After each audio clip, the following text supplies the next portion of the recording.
Now we're going to look at geometric sequences, very similar to arithmetic sequences. I already did get started, which is why stuff is on here, had to go back. What makes a geometric sequence different than an arithmetic is when each term is multiplied by the same value to get to the next term. And that's called the common ratio, unlike the common difference in an arithmetic sequence, and is denoted by the letter R. So in this first geometric sequence, we can see it's geometric because it's multiplied by half each time. Even if you do think divided by 2 and see that as geometric, we need to make sure we're looking at it in terms of multiplication for the formula. This would be an infinite one because it goes on forever. And in this particular case, it's geometric because it has a common ratio of -5. What's kind of cool about geometric sequences is you can get this alternation of signs going on due to multiplying by a negative each time. It's also something to be a little bit careful with as we look at square roots or whatever, fourth roots and exponents and solving these. The formula is relatively simple in the variables that are used. We have the value of the first term and the value of the nth term, n minus 1, which is the number term we're using, minus 1, super similar, except here we're looking at the ratio and making things multiplication instead of addition. It's all kind of moved up a step in PEMDAS. So nothing really entirely new except for this being the common ratio. Works very much the same. So here's an example where the first term of a geometric sequence is 6 and the common ratio is 1.5. Find u sub 1. It means the first term, or the value of the first term, which the problem says is 6. Find the value of the second term. Well, that's the first term times the common ratio, or 9. You could also say, well, the second term using the formula is equal to the first term times the common ratio to the 2 minus 1, which is really the exact same thing. You write that to the 1 or 9 again. When you get up to the 10th term, it is significantly easier, and please do use the formula. We want the first term times the common ratio to what will be the 9th, because we're taking the we're taking 9 steps over. So u sub 1 times the common ratio to the 9th. And when you put this into the calculator, you get a quite messy number. It's not irrational. This could be written as a fraction, but it is slightly messy. And if we just round it, then we get that this is approximately equal to 230.66. And that's fine for this kind of problem. Working backwards, if a geometric sequence has u sub 2 equaling 120 and u sub 4 equaling 30, find the first term, or the value of the first term, and the common ratio. So here's what we know.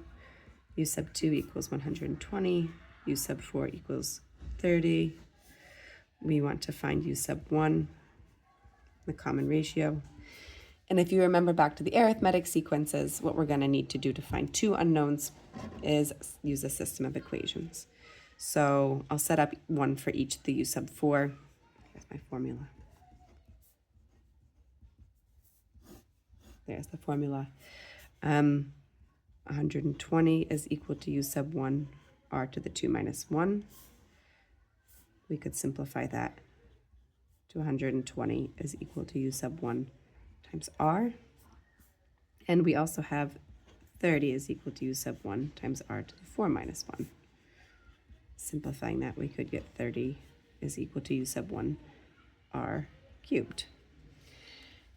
The easiest way for me to solve this system, I'm going to rewrite this and say that u sub 1, divide both sides by r, is equal to 120 over r.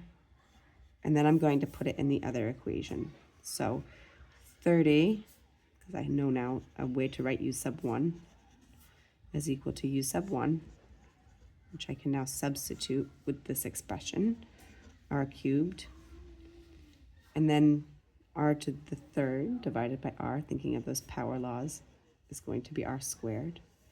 So 30 is equal to 120 r squared. And if you divide and take the square root, what you'll get is r. But what's important to see is that it's not just going to be a quarter square root of a quarter, it's not just going to be positive a half. You also get the possibility of having a negative half. Okay, it could have been that the term in between here, if I'm doing a half, could be negative 60 or positive 60. I don't know. There's not enough information to figure that out here. So it could be 120, 60, 30, 15, etc.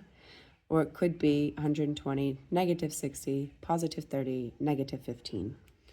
Okay, so there are the two possible R values, plus or minus a half. And from here, we then have two possible U sub 1 values, because if it was a positive, okay, if it was a positive half, then we'd have that the U sub 1 going back was positive 240. Okay, but if it was a negative, it could have been negative 240. Okay, so do be careful with arithmetic and geometric sequences. Excuse me, with just geometric, because of the way these powers work. If you had something in the exponent, like if I'd given you U sub 2 and U sub 5, and this would have been R cubed, of course that won't cause this issue with the plus or minus in the root. That would be very clear. Here's another one. The first term of a geometric sequence is 47, and the common ratio is 0.3. Find the first term that is less than is less than 0.01. So we want to know which term number is less than 0.01. We can use that same formula with a less than sign, or you could find where it equals and think through logically about what that might mean for your answer. But I want that this term is going to be less than, so I'm putting it on the other side here because I put the 0.01 first, is less than that. R is 0.3. We don't know what the n is.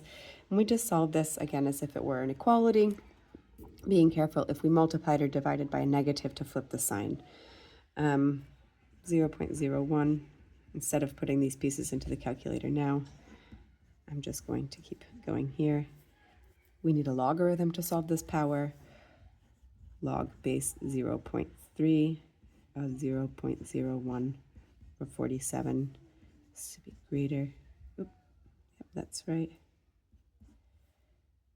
I think I might have switched around my n. Good. It's less than here. Good. And then I'm going to check my sign. I would need to put this into a calculator, of course, and it's going to give me a number that's about 7.023 and minus 1. Good. I want to make sure that I did that right, because logically this isn't coming out to be the right thing here. Yeah, divided by 47. I want this to be less than. I'm going to add 1 and get this, and you'll see why I'm wondering where my n actually has to be bigger than this, because this is saying between term 8 and term 9, we finally get less than 0.01. So that would mean the 9th term. Obviously, I'm starting out bigger. This is the barrier here, is going to be the first one. And if I put this in, the log may have caused that issue. This does need to be the 9th term, though, and I did something funny on this. But for the sake of time, I'm going to continue going. I will explain that in class. Make sure I remind. There's a sign issue there, because it doesn't make sense for it to be less than it. Here. There. One other way of looking at this, the numbers, whatever these numbers represent, 3a plus 1, a plus 2, and a minus 4, are 3 consecutive, meaning in a row, terms of a geometric sequence. Find the two possible values of the common ratio. Because we know that they're geometric, taking the first term times the common ratio will give me the second term. Taking the second term times the common ratio will give me the third term. Or you could have directly thought of it like this: dividing this by that gives me r, and this by that also gives me r. But either way, in order to set up this system, I'm going to need to solve, or a possibility is to solve for r on both sides. Same thing here. And this is actually a hidden quadratic. These are now equal, so I can make them equal to each other. And the way we want to solve any quadratic is by putting it in standard form, or one of the ways for any polynomial here, putting it in standard form, and then I'm going to use the quadratic formula. Whatever you feel comfortable with, even if it's a calculator, is fine for now if you find these. We'll do more with quadratics going forward. So I'll multiply both sides by a plus 2 and 3a plus 1 to get rid of the fractions here, and expand both sides.